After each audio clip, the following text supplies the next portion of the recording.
आज नया चैप्टर है आपका प्रकाश। ठीक है, फिजिक्स में लगभग में लास्ट चैप्टर है। उसके बाद आपका फिजिक्स का मेन चैप्टर खत्म हो गया। लास्ट एक बचा हुआ ध्वनि। ध्वनि बचा हुआ ना, ध्वनि बचा हुआ है। उसके बाद लगभग में फिजिक्स आपका मान के चलिएगा खत्म हो गया। ठीक है, आइए तो देखिए, सबसे पहले चलते लाइट पढ़ने से पहले आपको जानना होगा कि प्रकाश हमारा क्या है, लाइट क्या है। ठीक है, तो प्रकाश का कुछ खास बात है, आप लोग सब बचपन से ही जानते होंगे। ठीक है, बचपन में देखे होंगे टॉर्च जलाते होंगे तो प्रकाश किस रेखा में गमन करती है, सीधी रेखा। तो प्रकाश के बारे में बोले तो प्रकाश सीधी रेखा में गमन करती है। अच्छा, प्रकाश हमारा एक तरंग है। कैसा तरंग है? तो ये है आपका विद्युत चुंबकीय। कैसा तरंग है जी? विद्युत चुंबकीय तरंग है। ठीक है, और विद्युत चुंबकीय तरंग के साथ साथ ये कैसा तरंग है आपका, अनुप्रस्थ तरंग है। ठीक है, दो बातें, विद्युत चुंबकीय तरंग है और ये कैसा है आपका, अनुप्रस्थ तरंग है। आपको पता है प्रकाश के गमन के लिए माध्यम की आवश्यकता होती है क्या? बताइए, माध्यम की आवश्यकता होती है? नहीं, माध्यम की आवश्यकता नहीं होती है। प्रकाश हमारा निर्वात में भी गमन कर सकता है। ठीक है, उसके बाद ये सब हो गया। अच्छा, प्रकाश के बारे में आपको, अगर प्रकाश एक रहेगा, ठीक है, एक सिर्फ रहे, प्रकाश का एक लाइन सिंगल रहे, तो उसको हम लोग क्या बोलते हैं, रे। उसको क्या बोलते हैं जी, रे। मतलब उसको क्या बोलते हैं, किरण। ठीक है, तो प्रकाश का एक एक को मतलब एकांक प्रकाश को हम लोग क्या बोलते हैं, किरण। और अगर किरणों का ढेर सारा समूह चले तो उसको हम लोग क्या बोलते हैं, किरण पुंज। उसको क्या बोलते हैं जी, किरण पुंज। ये सब आप बात नॉर्मल बात है। ठीक है, किरण पुंज बोलते हैं।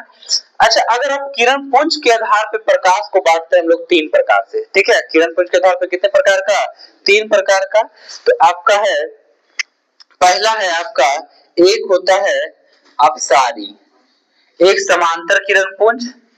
पहला है आपका समांतर, दूसरा है आपका अभिसारी, दूसरा अभिसारी, और तीसरा है आपका अपसारी। अभिसारी और तीसरा क्या है आपका, अपसारी।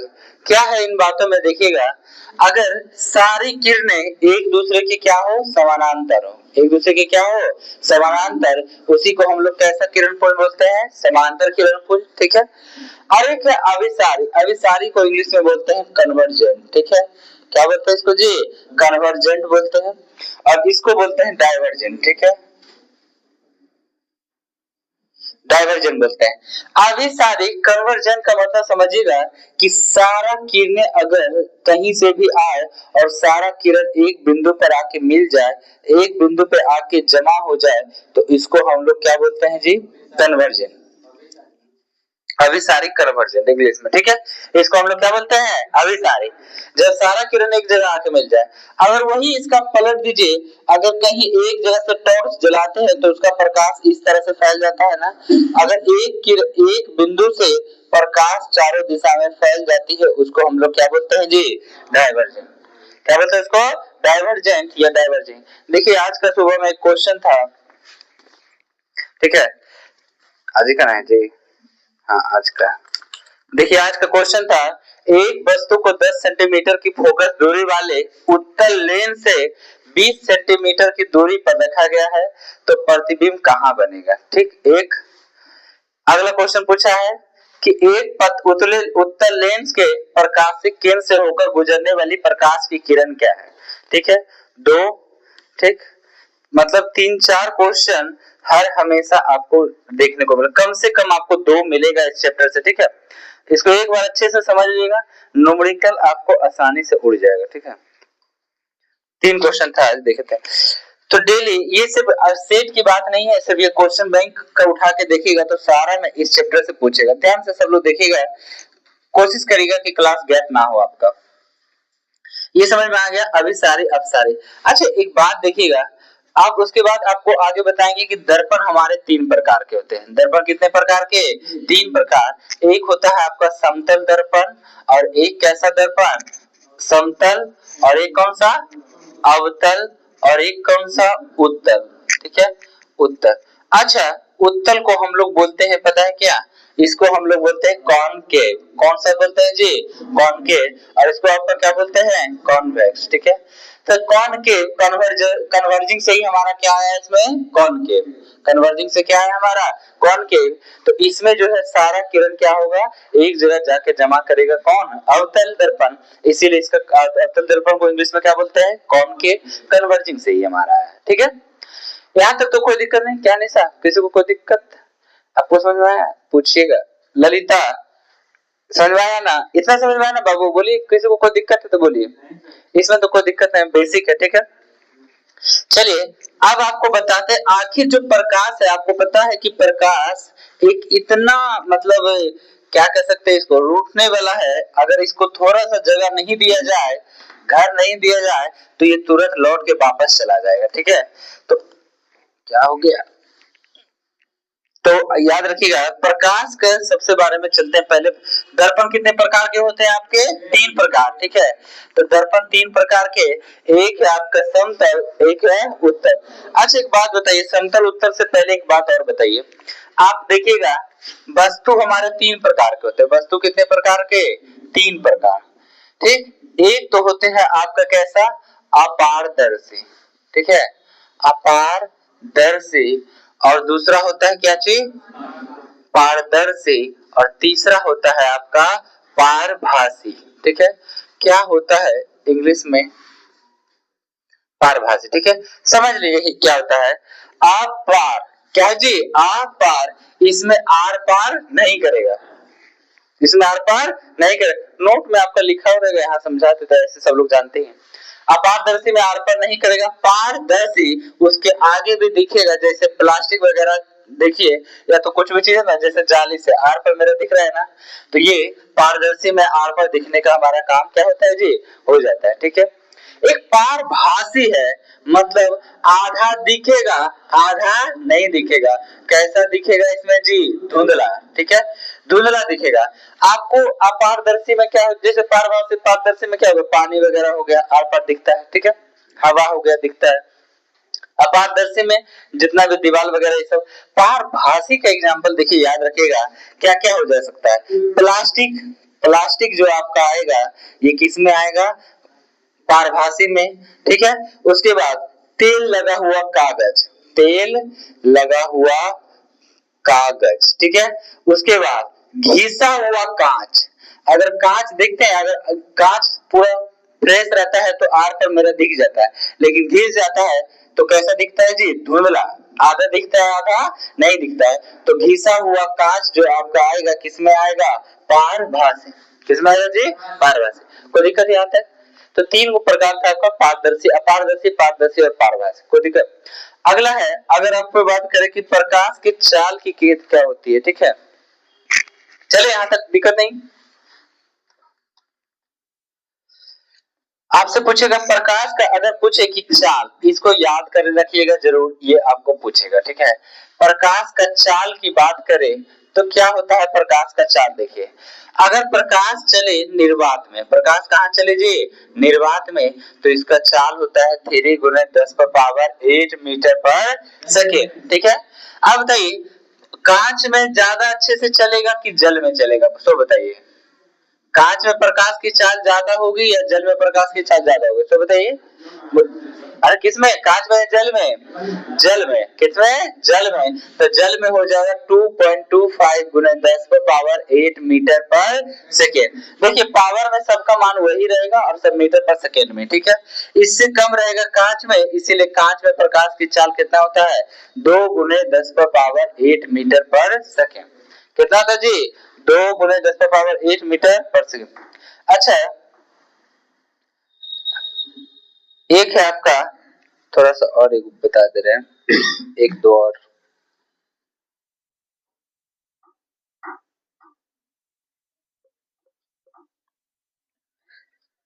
अच्छा, तारपीन का तेल में कितना होता है?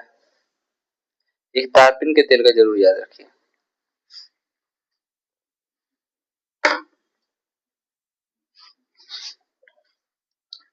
एक मिनट रुकिएगा। तारपीन के तेल में कितना होता है, किसी को याद है? 2.04 है। ठीक है, तो तो तारपीन का तेल का याद रखिएगा, तारपीन तेल में प्रकाश की चाल कितना होता है 2.04 गुने 10⁻8 मीटर पर सेकेंड। ठीक है, तारपीन का तेल हो गया। उसके बाद तो ऐसा नहीं है,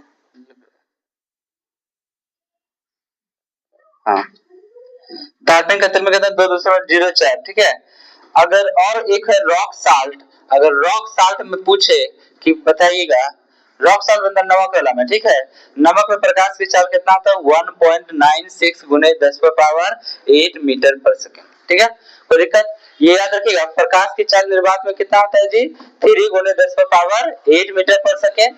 जल में कितना 2.25 इंटू 10⁻8 मीटर पर सेकेंड। कांच में कितना 2 गुने 10⁻8 मीटर पर सेकेंड। आपके लिए यही है ना, कहीं घूमने नहीं ना चलेगा छत पे, यहाँ से आप जब पूछेंगे क्वेश्चन। कांच में 2 गुना 10⁻8 मीटर पर सेकेंड और तारपीन का तेल में कितना 2.04 इंटू 10⁻8 मीटर पर सेकेंड और रॉक साल्ट में कितना जी 1.96 गुना 10⁻8 मीटर पर सेकेंड। कोई दिक्कत यहाँ तक? ये आपका प्रकाश का चाल, यहाँ से क्वेश्चन पूछाने वाला। ठीक है, अगला है आपका कि आखिर सर जो 3 गो दर्पण बताएं, तो 3 गो दर्पण के बाद देखिए खास बात क्या आएगा प्रकाश का।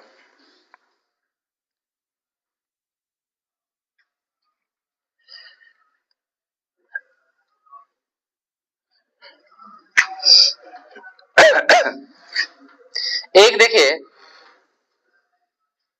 परावर्तन के बारे में बता रहे हैं। किसके बारे में जी? परावर्तन। परावर्तन पहले क्या होता है इसको देखने से पहले आपको दर्पण का एक बार लुक दिखाते। ठीक है, आपको पता है दर्पण 3 प्रकार के, अगर ये है एक तरफ से रंगा हुआ रहेगा, ठीक है, एक तरफ इस ऐसे करके मतलब वो कलर, और इधर देखिए आपका प्लेन है तो इसको बोलते हैं परावर्तक सतह। इसको क्या बोलते हैं? परावर्तक सतह। ठीक है, तो ये हो गया आपका कौन सा दर्पण? समतल। ये कौन सा जी? समतल, जिसका परावर्तक सतह धंसा हुआ हो, जिसका परावर्तक सतह क्या हो? धंसा हुआ, उसको क्या बोलते हैं हम लोग? अवतल। ठीक है, हम मान के चलते हैं कि आपको कुछ नहीं आता है, ठीक है, उस अनुसार से हम बताते हैं, जिसको आता है अच्छी बात है। देखिए तो इसका परावर्तक सतह क्या है? धंसा हुआ, तो धंसा हुआ वाले को क्या बोलते हैं? अवतल दर्पण। जिसका उठा हुआ रहेगा तो उत्तल से उत्तल, याद रखिएगा, उत्तल से उत्तल, इस तरह से जो रहेगा उठा हुआ जिसका परावर्तक सतह, वो कौन सा दर्पण हो गया आपका? उत्तल दर्पण। देखिए परावर्तक सतह ऐसा कैसा है? उठा हुआ। ठीक है, अब ये 3 वो है। अब ये देखिए समतल दर्पण पे, आखिर समतल दर्पण हो कोई भी दर्पण हो, तब प्रकाश का एक होता है परावर्तन। कैसे होता है परावर्तन इसको बताते हैं अच्छे से, समझे? तो दर्पण 3 पर बताइए, निर्वात में प्रकाश की चाल कितना जी 3 गुने 10⁻8, जल में कितना 2 गुने 10, ठीक है, कांच में कितना, और तारपीन के तेल में 2.04 गुणे 10⁻8 मीटर पर सेकेंड। ठीक है, उसके बाद रॉक साल्ट में कितना जी 1.96 गुणे 10⁻8 मीटर पर सेकेंड है। कोई दिक्कत? अगला है, अब ये प्रकाश का परावर्तन के बारे में चलते हैं। प्रकाश का परावर्तन, परावर्तन को इंग्लिश में क्या बोलते हैं जी? रिफ्लेक्शन। यहाँ देखिए रिफ्लेक्शन है, ठीक है, एगो रिफ्रैक्शन, एल की जगह सिर्फ आर हो जाएगा तो चेंज हो जाएगा नाम। ठीक है, अब ये परावर्तन क्या होता है? देखिए ये मान लीजिए समतल दर्पण है, ठीक है, ये आपको एक साइड हम कलर कर दिए, दूसरा परावर्तक सतह कैसा है आपका? प्लेन है, तो ये कैसा दर्पण हो गया हमारा? समतल दर्पण। ठीक, जो ये प्लेन जैसा, इसको हम लोग क्या बोलते हैं? परावर्तक सतह। ठीक है, जहां से रिफ्लेक्ट होता है, रिफ्लेक्ट साइड बोलते हैं इसको, परावर्तक सतह। ठीक है, उसके बाद देखिए अब एक मान लीजिए यहाँ पे सूरज है, ठीक है, यहाँ पे सूरज है, सूरज से जो प्रकाश आ रही है और दर्पण पे जो पड़ रहे आने वाले प्रकाश को हम लोग क्या बोलते हैं? आने वाले को आपतित किरण। कौन सा किरण जी? आपतित किरण। इंग्लिश में बोलते हैं इसको इंसिडेंट रे। कौन सा रे बोलते हैं जी? इंसिडेंट रे बोलते हैं। ठीक है, आने वाले को। अब यहां से टकराने के बाद जहां पे दर्पण पे आने के बाद पड़ा, तो जिस बिंदु पे पड़ा उसको हम लोग बोलते हैं आपतन बिंदु। क्या बोलते हैं उसको? आपतन बिंदु, जिसको बोलते हैं क्या जी? Incident point. ठीक है, इंसिडेंट पॉइंट। कोई दिक्कत? यहाँ बिंदु से दर्पण पे पड़ने के बाद ये सीधे क्या होता है, टकरा जाता है, ठीक है, रिटर्न हो जाता है। ये टकराने के बाद क्या हो जाता है, रिटर्न। तो रिटर्न होने वाले को क्या बोलते हैं, परावर्तित। क्या बोलते हैं, परावर्तित किरण। परावर्तन हो गया तो इसको हम लोग बोलते हैं परावर्तित, इसी को हम लोग बोलते हैं क्या चीज, रिफ्लेक्टेड रे बोलते हैं, ठीक है, रिफ्लेक्टेड रे बोलते हैं, कोई दिक्कत। अब आइए, ये जहां पे आने वाला और जाने वाला गया, वहां से एक अगर लंब डाल देते हैं तो इसको हम लोग बोलते हैं क्या चीज, अभिलंब। उसको बोलते हैं क्या, अभिलंब। अभिलंब को इंग्लिश में बोलते हैं क्या चीज, नॉर्मल। अभिलंब को क्या बोलते हैं जी, नॉर्मल। अच्छा, अगला चीज है, अगला बताइए, उसके बाद आपतित किरण और अभिलंब के बीच में जो कोण बन रहा है ना, एक यहाँ भी देखिए, अभिलंब और परावर्तित किरण के बीच में भी कोण बन रहा है। यहाँ पे जो कोण बन रहा है वो आई का मतलब हो गया आपतन कोण, इंसिडेंट एंगल, ठीक है, आपतन कोण, क्लियर, इंसिडेंट एंगल, ठीक। और इस ये जो है, ये है आर, इसको बोलते हैं हम लोग क्या चीज, परावर्तन कोण बोलते हैं, रिफ्लेक्टिव एंगल बोलते हैं, जिसको सूचित किससे करते हैं, आर से, क्लियर। अब देखिए, ये आया तो इसको बोलते हैं आपतित किरण, गया परावर्तित किरण, बीच में जो डाले उसको क्या बोलते हैं, अभिलंब। आपतन कोण किसको बोलते हैं, आपतित किरण और अभिलंब के बीच बने कोण को क्या बोलते हैं, आपतन कोण। अभिलंब और आपतित किरण के बीच के कोण को आपतन, और परावर्तित और अभिलंब के बीच के बने कोण को क्या बोलते हैं, परावर्तन कोण। कोई दिक्कत क्या, कोई दिक्कत नहीं ना, साइंस है एकदम, सीखिए इसको, एक बार सीख जाइएगा जिंदगी में कभी नहीं भूलिएगा। अभी हम जाते हैं तो जिस जिस लोग को 10th 11th में पढ़ाए थे उसको अभी भी यह डायलॉग से याद है, समझे, जो परिभाषा बताएंगे ना तो एक बार सीख जाइए, वो लोग को याद है। अब हो गया, देखिए कितना 8-9 साल हो गया तब पर भी सही में अभी मिलता है ना तो हम पूछते एक ही चीज पूछेंगे, प्रकाश याद है ना जी, बोलेगा हाँ सर। चलिए उसके बाद देखिए, तो ये हो गया टोटल, आपको समझ में आ गया आपतन बिंदु। अब देखिए परावर्तन का नियम है, ठीक है, परावर्तन के नियम पूछेगा, कितने नियम, परावर्तन के नियम, तो परावर्तन के कितने नियम जी, 2 नियम, परावर्तन के 2 नियम।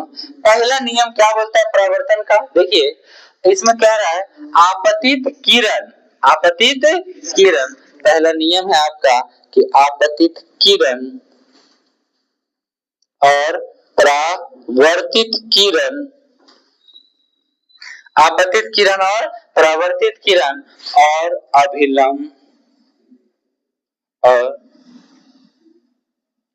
अभिलंब तीनों एक ही तल में स्थित होते हैं, एक ही पॉइंट पे होते हैं, ठीक है, एक ही तल में स्थित होते हैं। ये कौन सा नियम है जी, परावर्तन का पहला नियम, ठीक है, आपतित किरण, परावर्तित किरण और अभिलंब तीनों एक ही तल में स्थित होता है, इसको कौन सा नियम, परावर्तन का पहला। सेम ही चीज रहेगा अगला अपवर्तन में भी। दूसरा नियम है, दूसरा नियम को हम लोग बोलते हैं किसका नियम जी, स्नेल का नियम। क्या बोलते हैं जी, स्नेल। दूसरा नियम क्या बोलते हैं, स्नेल का नियम। दूसरा नियम है स्नेल नियम। स्नेल का नियम क्या बोले थे, इन्होंने कहे थे कि जो कोण जिस एंगल से आप टॉर्च, जैसे यहाँ है टॉर्च आप जलाएं, यहाँ पड़ा और जो रिटर्न होके गया, ये दोनों का एंगल जो होगा आपस में क्या होगा जी, बराबर, आपस में क्या होता है, बराबर। इन्होंने कहे कि आपतन कोण बराबर, स्नेल नियम लग रहा नहीं बोलते इसको क्या, आपतन कोण और आपतन कोण बराबर परावर्तन कोण होता है, ठीक है। आपतन कोण बराबर क्या होता है जी, परावर्तन कोण। ये आपका कौन है, स्नेल का नियम नहीं, स्नेल का नियम जानते हो, अपवर्तन में, सॉरी इसको हटाकर, स्नेल का नियम है आपतन कोण की जय परावर्तन कोण की जय। दूसरा नियम बस यही है, ठीक है, आपतन कोण और परावर्तन कोण क्या होता है, दोनों जी बराबर होता है, ठीक है। तो ये है आपका कौन सा नियम, दूसरा। मतलब कहने का मतलब हो गया कोण आई बराबर क्या हो गया आपका, कोण आर, ठीक है, कोण आई बराबर क्या हो गया, कोण आर। ये आपके परावर्तन के दो नियम, पहला है क्या, आपतित किरण और परावर्तित किरण और अभिलंब तीनों क्या होते हैं, एक ही तल में। दूसरा नियम है आपतन कोण बराबर होते हैं किसके, परावर्तन कोण के बराबर, ठीक है। अब भाई कोई दिक्कत नहीं ना इसको। अब एक है, इसी क्वेश्चन का नियम कह रहे हैं, अपवर्तन में, अपवर्तन में कहते हैं इसलिए मिटा दे, अपवर्तन वाला में उसमें जर है, क्या कोई दिक्कत नहीं ना, इसको मिटा दे। चलिए ये सब तो बेसिक वाला चल रहा है, ये जरूर याद रखिएगा। परावर्तन के कितने नियम, दो नियम। पहला नियम क्या था जी, आपतन कोण परावर्तन कोण, सॉरी आपतित किरण परावर्तित किरण और अविलंब तीनों हमारे क्या होते हैं जी, एक ही तल में अवस्थित होते हैं, ठीक है। दूसरा है आपतन कोण बराबर क्या होता है, परावर्तन कोण, ठीक है, ये दूसरा नियम। अगला आपका देखिए, अब आइए चलते हैं हम लोग दर्पण। मीठी नहीं रहा है, ठंडा कर दे, ठंडा के दिन में ड्राई हो, तो क्या बोले बबुआ, इसका नियम का चर्चा नहीं है, ठीक है, तो दूसरे का अपवर्तन वाले में भले चर्चा है, ठीक है। सुनिए, असर दिए थे उस समय, असर दिए हैं। अब आइए दर्पण के बारे में चलते हैं। दर्पण हमारे चलते कैसा दर्पण करेंगे जी, दर्पण देखिए दो प्रकार के, एक होते हैं आपके कौन सा, समतल, एक कौन सा समतल, और एक कौन सा होते हैं आपका गोलीय। गोलीय दर्पण ऐसे इसको सामूहिक बोलते हैं, ठीक है, गोलीय दर्पण, ठीक। पहले चलिए समतल दर्पण के बारे में चलते हैं। समतल दर्पण देखिए इस तरह से समतल दर्पण हो गया, ठीक है।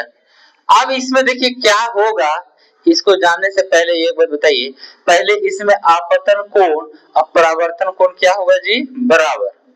आपतन कोण और परावर्तन कोण क्या होगा, बराबर, यानी कि ये हो गया आई, ये मान इधर से आया तो, और ये आपका क्या हो गया आर, तो कोण आई बराबर क्या हो जाएगा, कोण आर। इसको जरूर याद रखिएगा, अभी हम बताएंगे, देखिए मजे वाली बात इसमें आएगा। आपतन कोण और परावर्तन कोण क्या होगा, बराबर। थोड़ा सा पहले एक चीज बताइए, देखिए प्रतिबिंब दो प्रकार का, प्रतिबिंब का मतलब ऑब्जेक्ट का जो इमेज बनता है उसको प्रतिबिंब, तो प्रतिबिंब आपका दो प्रकार का, ठीक है। एक होता है आपका वास्तविक और एक होता है आपका काल्पनिक, रियल, और इसको इमर्जिंग बोलते हैं, इमेजिंग, काल्पनिक, ठीक है। ये हो गया रियल और ये हो गया इमेजिंग। अब ये वास्तविक प्रतिबिंब कैसा होता है, तो वास्तविक प्रतिबिंब हमेशा कैसा होता है जी, उल्टा, वास्तविक प्रतिबिंब हमेशा कैसा, उल्टा, ठीक। काल्पनिक प्रतिबिंब कैसा होता है, हमेशा सीधा, ठीक है। वास्तविक प्रतिबिंब को पर्दे पर उतारा जा सकता है, पर्दे पर इसको क्या किया जाता है, उतारा जा सकता है, ठीक। और काल्पनिक प्रतिबिंब क्या होता है जी, पर्दे पर उसको उतारा नहीं जा सकता है। अगला वास्तविक जो प्रतिबिंब होता है वो नहीं, वास्तविक प्रतिबिंब दर्पण के आगे बनता है, वास्तविक प्रतिबिंब कहाँ बनता है, दर्पण के आगे, लेकिन काल्पनिक प्रतिबिंब कहाँ बनता है, दर्पण के पीछे, ठीक है। काल्पनिक प्रतिबिंब हमारा दर्पण के कहाँ बनता है जी, पीछे। तो अब ये समतल दर्पण में भी बनता है कैसा प्रतिबिंब, तो पहला हो गया आपतन कोण और परावर्तन कोण क्या होता है जी, बराबर। उसके बाद इसमें जो प्रतिबिंब बनता है क्या, देखिए इधर से गया और इसमें प्रतिबिंब कैसा बनता है, काल्पनिक, प्रतिबिंब कैसा बनता है जी, काल्पनिक। और जब काल्पनिक बनता है तो कैसा बनेगा जी, सीधा, काल्पनिक बनेगा तो सीधा, ठीक है। अच्छा एक बात अब देखिए, मजा की बात यहाँ से क्या है, अगर प्रतिबिंब की दूरी दर्पण से वस्तु की दूरी, दर्पण से वस्तु की दूरी बराबर, दर्पण से वस्तु की दूरी जितना होता है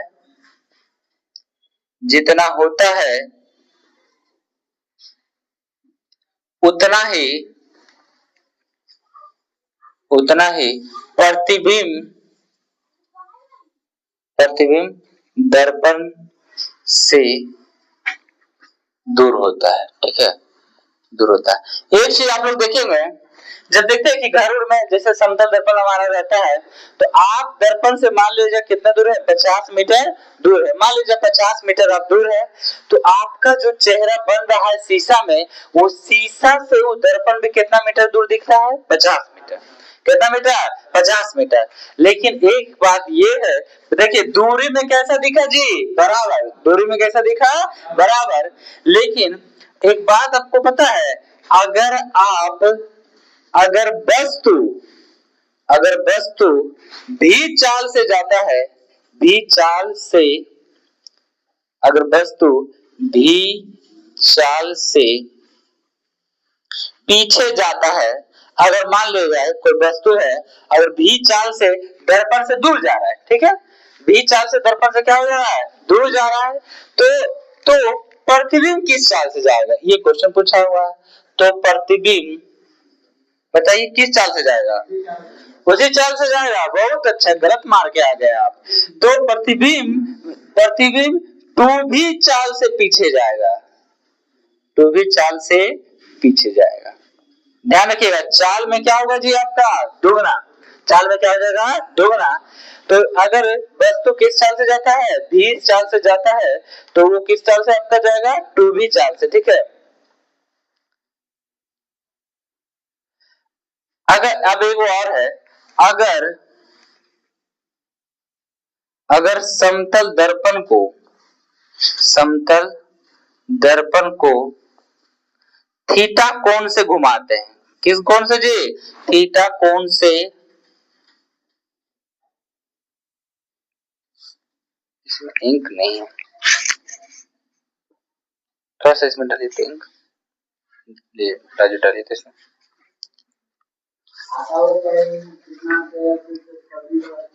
क्या आता वो नहीं, जैसे दूर जा रहे हैं ना, एक चाल से कुछ भी आ रहे हैं जा रहे हैं, वही हो जाएगा। अगर आप भी चाल से उसके नजदीक आ रहा है, तो किस चाल से आएगा, दूरी। देखिए दूरी वाला आएगा तो दूरी क्या होगा, बराबर। दूरी क्या होगा जी, बराबर। लेकिन चाल वाला क्या हो जाएगा, जो वस्तु की चाल से प्रतिबिंब की चाल क्या होगा, दुगना। चाहे आप दर्पण के नजदीक आइए, जैसे देखिए अब यहाँ पे दर्पण मान ली जाए, अभी जहाँ क्या लगा दर्पण है, अब यहाँ से हम आए टू बी चाल से, या हम टू बी चाल से क्या गए जी, पीछे, तो दोनों का चाल क्या होगा, ये बात उतना ही पड़ेगा। अगर हम भी चाल से गए तो वो किस चाल से आएगा, टू बी चाल से। अगर हम भी चाल से पीछे गए तो वो टू बी चाल से कहां जाएगा, पीछे, ठीक है। और इसमें अगर समतल दर्पण को हम थीटा कोण से घुमाते हैं, तो परावर्तित किरण टू थीटा कोण से, कितना कोण से जी, टू थीटा कोण से बाहर जाएगी या घूमेगी, ठीक है, घूमती है। परावर्तित किरण कितना, टू थीटा से, ठीक है। कोई दिक्कत, टू थीटा कौन से घूमेगा, यहाँ तक कोई दिक्कत नहीं ना। यहाँ देखिए उसके बाद आपको बताएंगे, जो आप देखते हैं सैलून में, एक बार क्या है इसका कि प्रतिबिंब में इसमें सीधा कैसा बनता है जी, काल्पनिक और सीधा। समतल दर्पण याद रखिएगा, काल्पनिक और सीधा। और दर्पण से क्या होता है, वस्तु की दूरी कैसा, बोलिए, वस्तु की दूरी दर्पण का क्या होता है, प्रतिबिंब का बराबर। अगर पूछेगा कि वस्तु भी चाल से जा रहा है, तो बताइए प्रतिबिंब किस चाल से जाएगा जी, टू बी चाल, प्रतिबिंब टू बी चाल से।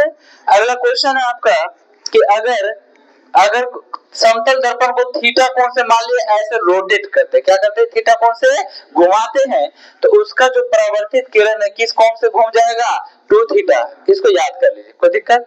अब आपको अगर पूछेगा, मेन आपको यहाँ क्वेश्चन पूछेगा कि आप बताइए, अगर देखते हैं सैलून वगैरह में, अच्छा वास्तविक प्रतिबिंब कैसा बनता है, हमेशा जी उल्टा, हमेशा उल्टा। अब वास्तविक प्रतिबिंब को पर्दे पर उतारा जा सकता है, और दर्पण के कहाँ बनता है, आगे, ठीक है।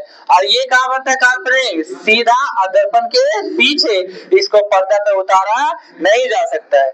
अब एक हिट क्वेश्चन यहाँ पे इसी समतल दर्पण से है कि अगर दो समतल दर्पण को, सॉरी, अगर दो समतल दर्पण आमने सामने थीटा कोण पर झुका हुआ, क्या हो जी, थीटा कोण पर झुका हुआ हो तो उनके बीच रखे वस्तु का प्रतिबिंब संख्या क्या होगा, रखे वस्तु का प्रतिबिंब संख्या क्या होगा। ये देखिए क्वेश्चन न्यूमेरिकल हो जाएगा, प्रतिबिंब संख्या क्या होगा। चलिए ध्यान रखिएगा, क्या बोल रहा है कि अगर दो समतल दर्पण आमने सामने रखा हुआ हो तो उनके बीच में प्रतिबिंब का क्या होगा, प्रतिबिंब संख्या क्या होगा। ठीक है, अब इसका फॉर्मूला एक ही है, 360 और बटे में क्या बोलिएगा, थीटा, 360 बटे में थीटा। ठीक है, इसका प्रतिबिंब संख्या, तो प्रतिबिंब संख्या हो जाएगा, जैसे आप सैलून में जाते हैं कि नहीं, तो सैलून में जाते हैं तो देखते हैं कि आपका एक ही दर्पण में कई प्रतिबिंब बनता है बिट्टू, हाँ, एक दर्पण में कितना प्रतिबिंब बनता है जी, एक ही को बनता है। अरे आप लोग कहीं ऐसा नहीं होता जी, आप लोग सब कुर्सी पे बैठ के बाल कटवाते हैं क्या, वो जो नौवा है वो काट देता है कुर्सी पे बैठ के, छोटा सा एक ही वो मिरर, सैलून में कटवाए कि नहीं, ठीक है, देखिए ईटा पे बैठ के करवाते ना। देखिए तो सैलून में जाइएगा तो एगो दर्पण आपका आगे रहता है, एगो दर्पण क्या रहता है पीछे। कभी गौर किए हैं मेरा बोर्ड कैसा है, प्लेन, बोर्ड मेरा कैसा है, प्लेन। देखिए इसमें एंगल पूरा यहाँ से यहाँ तक क्या है आपका पूरा बराबर, एंगल कितना है जी, बराबर। लेकिन पता है समतल जो मिरर में रहता है इस तरह से रहता है, मिरर में कैसा रहता है जी, इस तरह से। ठीक है, इस तरह से, इस तरह से मतलब हल्का सा झुका हुआ रहता है, हल्का सा क्या रहता है जी, झुका हुआ। ठीक है, अब इस तरह से झुका हुआ है, आप यहाँ बैठ के, अब आप यहाँ बैठ के बाल कटवा रहे हैं, हाँ रुकिए ना, हाथ पैर पहले बनाने दीजिए। चलिए ये रौनक का बाल है, चलिए हाँ चलिए, तो किसका बाल है जी, निशा का। चलिए ये ऐसा बाल है, ठीक है, आप लोग पांचों छह में से किसी का है। देखिए ये बाल है, अब गए बाल कटवाने के लिए। ठीक है, आप बताइए, रिंकी सोच रहे सर मेरा नाम नहीं ले, रिंकी का बाल है। चलिए अब देखिए बाल कटवाने गए हैं तो बाल आप देखिएगा, इनका चेहरा यहाँ भी दिखेगा, यहाँ भी दिखेगा, फिर यहाँ दिखेगा, फिर यहाँ दिखेगा, ऐसे करके प्रतिबिंब दिखेगा। ठीक है, तो प्रतिबिंब की संख्या दिखेगा, तो इस प्रतिबिंब को निकालने के लिए कितना हमारा मान होता है जी, प्रतिबिंब का संख्या निकालने के लिए 360 बटे थीटा। ठीक है, याद रखिएगा अगर सम संख्या आ जाए, कैसा संख्या आ जाए, देखिए अगर विषम संख्या मान आए, मान कैसा है, विषम संख्या, तो मान वही होगा, तो मान क्या होगा जी, मान वही होगा।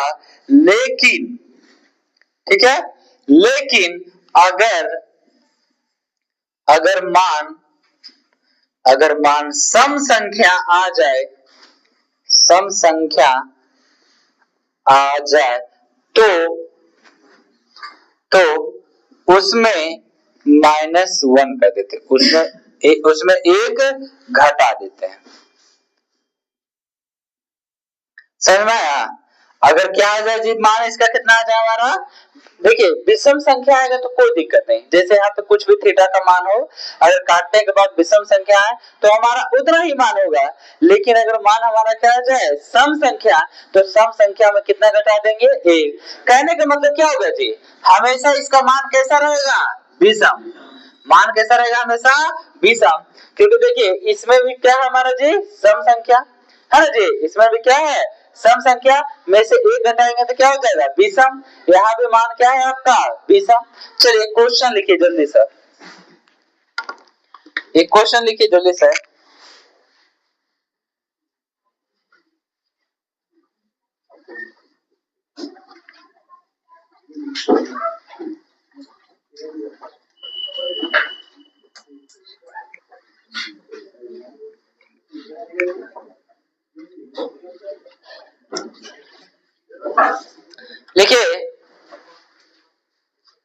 अगर किसी सैलून में अनिकेत लेफ्ट हो गए। कौन अनिकेत? आप लेफ्ट हो गए अनिकेत?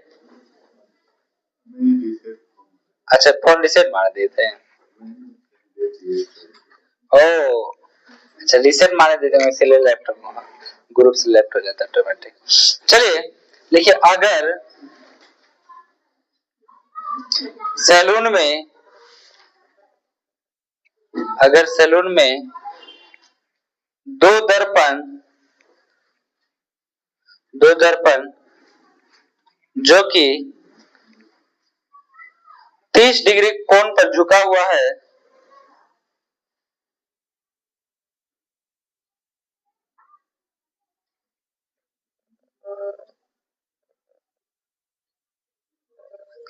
तो उसमें बनने वाले प्रतिबिंबों की संख्या क्या होगी?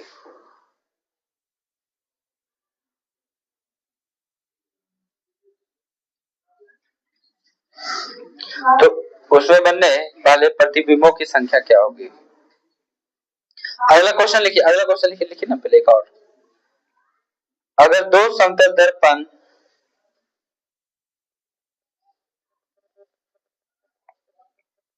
अगर दो समतल दर्पण 45 डिग्री कोण पर झुका हुआ हो तो उसमें बनने वाले प्रतिबिंबों की संख्या क्या होगी?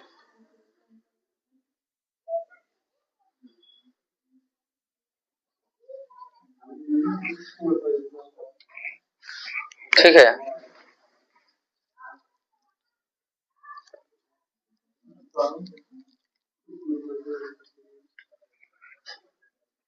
ठीक। अगला क्वेश्चन लिखिए, एक चीज थोड़ा सा पहले नोट डाउन यहाँ कर लीजिए। देखिए 360 बटे थीटा हुआ ना, कहीं कहीं फॉर्मूला को ऐसे अगर 2 पाई अब बटे में थीटा दे देगा तो अंतर हो गया। बताइए तो पाई का मान कितना होता है जी? 180। 180 दोनों कितना हो गया? 360। अब बटे में क्या हो गया? थीटा। अच्छा, अगर बोले कि अगर सम संख्या आएगा तो आप क्या कर दीजिए? 2 पाई मतलब 360 लीजिए, 360 लिखिए। 360 अब बटे थीटा माइनस क्या कर देंगे? 1। क्या कर देंगे? 1। एक बार देखिए, बहुत अच्छा क्वेश्चन पूछा हुआ तो वही हम खोज रहे थे। तो देखिए, एक क्वेश्चन क्या पूछा है, अगर ये पता है एक बार और कब अप्लाई होगा? जब वस्तु समद्वि भाजक पर हो।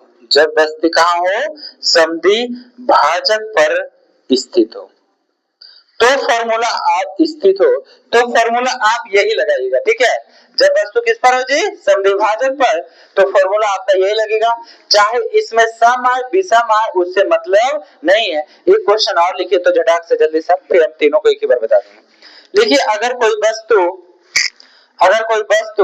समतल दर्पण के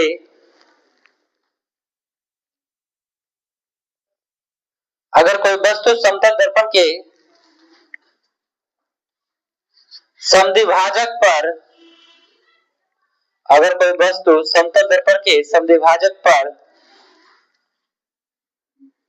30 डिग्री का कोण बना रहा है 30 डिग्री का कोण बना रहा है तो उसके बनने वाले प्रतिबिंबों की संख्या क्या होगी?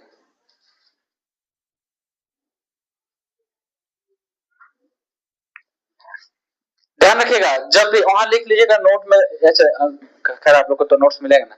जब भी समद्विभाजक बोलते तो सम आए विषम आए हमेशा आंसर। ठीक, अगर समद्विभाजक वर्ड नहीं लगा है तो विषम आना चाहिए। तो कैसा आना चाहिए जी? विषम। काटने के बाद अगर सम आ गया तो उसमें क्या करेंगे? एक घटा देंगे। ये हिट क्वेश्चन है, हम लोग ये बना था कि एक बार पूछ दिया था एग्जाम में ही, पता नहीं पिछले ही कुछ एग्जाम में पूछ दिया था, तब इसको नोट करा। तो इसमें क्या पूछ दिया था ना, सब कुछ लिख दिया और लिख दिया पता है क्या? समद्विभाजक। काट के आंसर आया था कितना? 8। मतलब काट के आंसर कितना आया था? 8। और वो क्या किया ना, देखा कि 8 है, सीधा एक घटा के 7 आंसर। ऑप्शन में 7 भी था 8 भी था, समझ रहे ना? सब मार के क्या निकल गया? 7। क्योंकि उन्होंने ये लॉजिक लगा दिया कि सर तो बताए थे कि सम संख्या रहे तो उसमें क्या करेंगे? एक घटा देंगे। यहाँ पे यही फॉर्मूला लागू होगा। किस पे? हाँ तो 7 है ना, जैसे आप भी ना मान ले, बात का मतलब नहीं समझे, काट के आ रहा था कि जैसे काट के आ रहा था सम संख्या, ठीक है, तो हम इसमें क्या बताएं कि सम संख्या रहेगा तो वो मान नहीं होगा, उसमें घटा के क्या कर देना है, विषम संख्या, ठीक है, ठीक है। ये फॉर्मूला बाद में इंट्रोड्यूस किए हैं, ऐसे फॉर्मूला तो आपको यही ना अभी तक बताया है, अरे अभी तक फॉर्मूला तो प्रतिबिंब की संख्या के यही बताएं, ये तो अभी ना इंट्रोड्यूस किए। ये वाला फॉर्मूला तब अप्लाई करना है जब किस पे रहे आपका, समद्वि भाजक पे।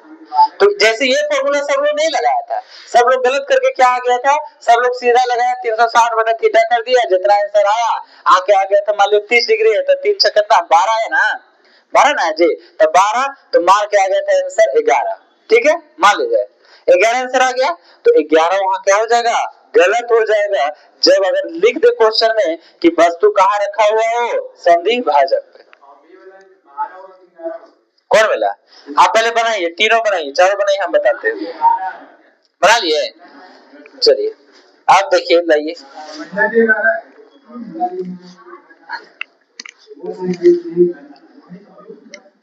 रुकिए ना, आप बता रहे आपको, देखिए क्लियर हो जाएगा। देखिए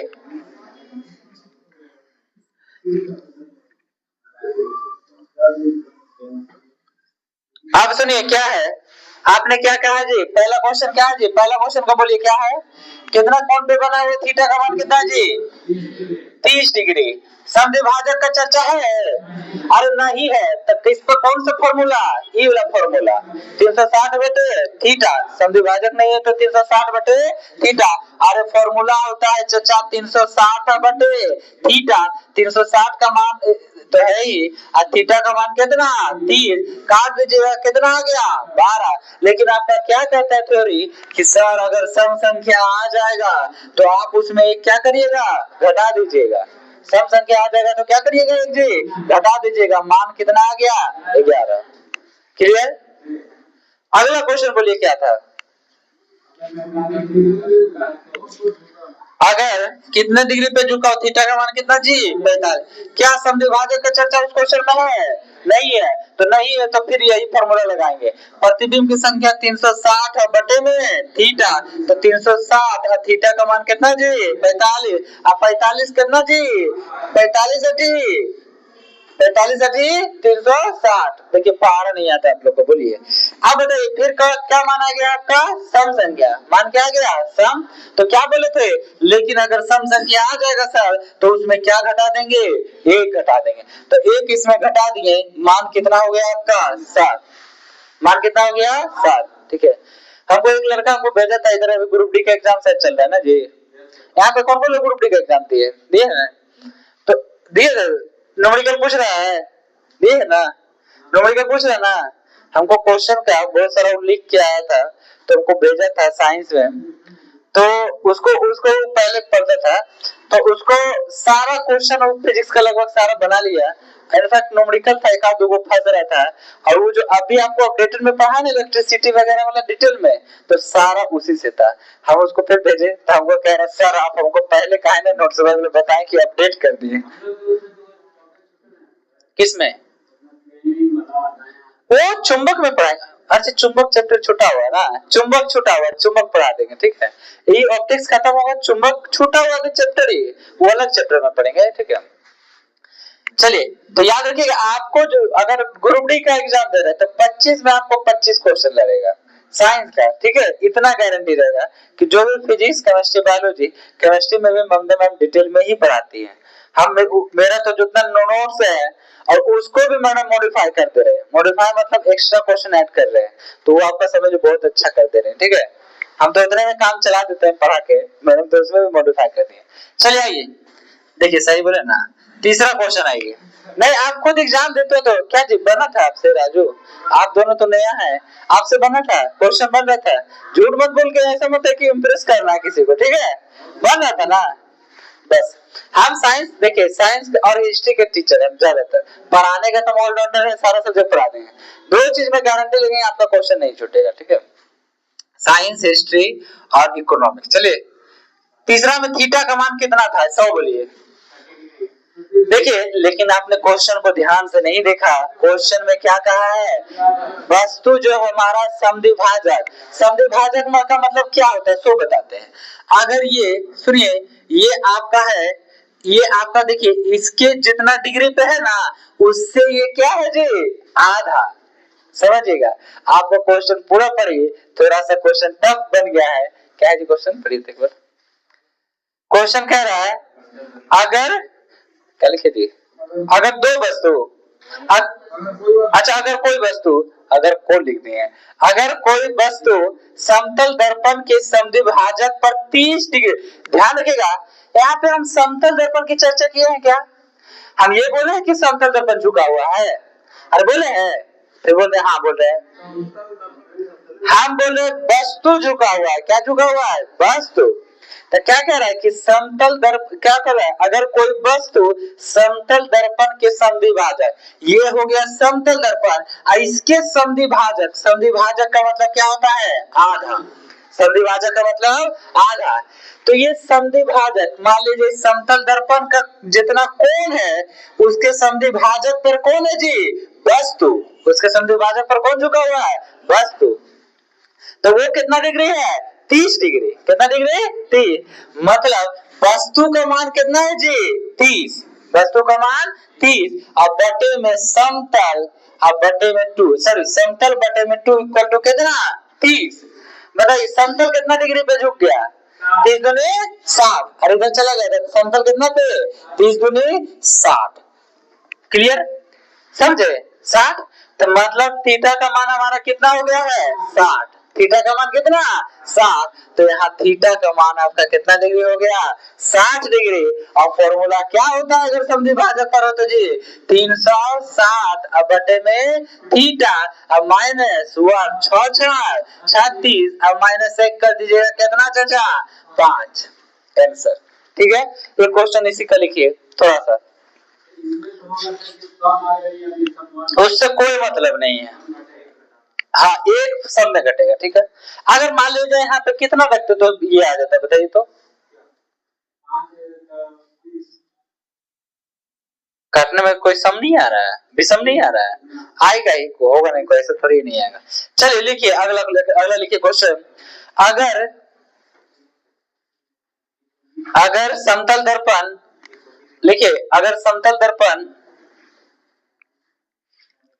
अगर समतल दर्पण 30 डिग्री पर झुका हुआ हो, अगर समतल दर्पण 30 डिग्री के कोण पर झुका हुआ हो तथा उसके समद्विभाजक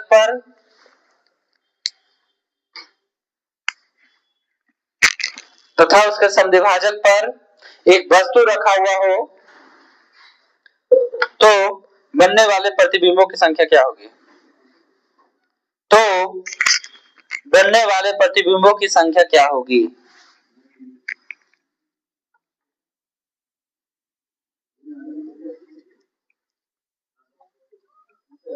हाँ जी, आप क्वेश्चन पढ़ के समझिए कि दर्पण का दिया हुआ है कि वस्तु का दिया हुआ। क्वेश्चन पढ़िए, तब जब दर्पण का दिया फॉर्मूला जो रहता है वो थीटा दर्पण का रहता है। ठीक है,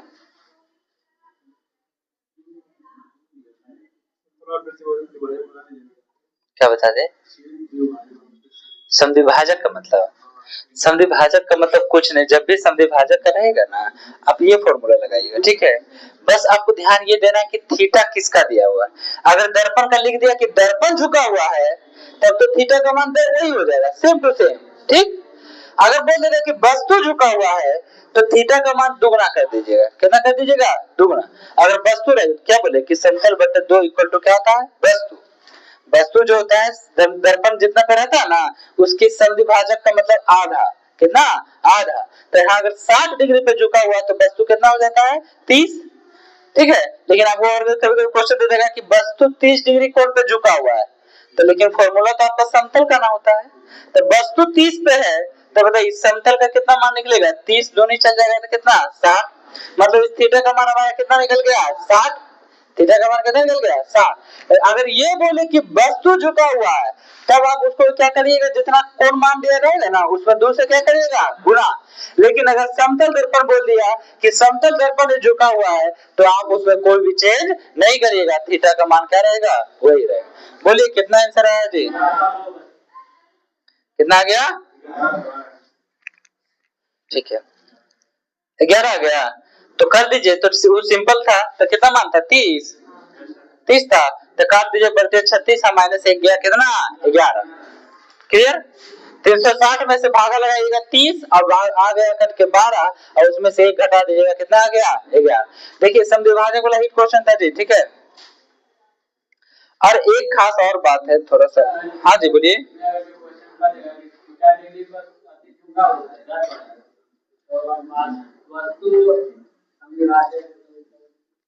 क्या चीज? अच्छा एक चीज और, एक मिनट रुक बता रहे, समतल दर्पण में जो सुनिए एक लाइन और, समतल दर्पण में जो प्रतिबिंब बनता है, समतल दर्पण में जो प्रतिबिंब बनता है वो कैसा बनता है? पार्श्व उल्टा। कैसा बनता है जी? पार्श्व उल्टा, पार्श्व उल्टा, सॉरी पार्श्व उल्टा, पार्श्व उल्टा बनता है। पार्श्व उल्टा का मतलब क्या होता है बताइए? पार्श्व उल्टा का मतलब क्या? लेफ्ट वाला कैसा दिखेगा? राइट, और लेफ्ट क्या दिखेगा? राइट, और राइट कैसा दिखेगा? लेफ्ट। इसी को क्या बोलते हैं? पार्श्व। आप देखते हैं आईना में जाके खड़ा करते हैं बाया और दिखता कैसा है? दाया, नहीं है? तो ये आपका कौन सा उल्टा होता है? पार्श्व। पूछेगा समतल दर्पण का वक्रता, सॉरी क्या बोलता है उसको जी, समतल दर्पण का क्या अनंत रहता है?